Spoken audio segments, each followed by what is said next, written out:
Hi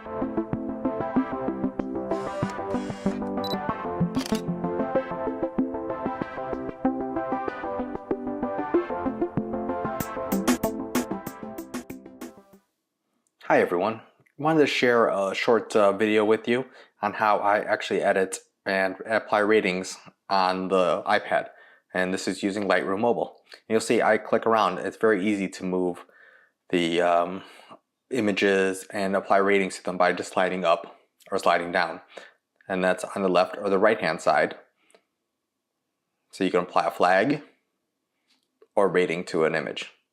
Very simple and easy to use, and I can flip through a whole mess of images and apply the ratings to them while I'm sitting in front of the TV on my iPad.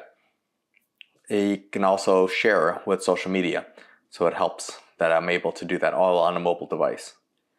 If you want to do the same thing, you need to have Lightroom Mobile on your mobile device and a regular Lightroom, which can be Classic, and then sync the catalogs up with each other so it's able to take your ratings and apply them to the desktop as well. That easy, and then I export to a big image and share it with social media.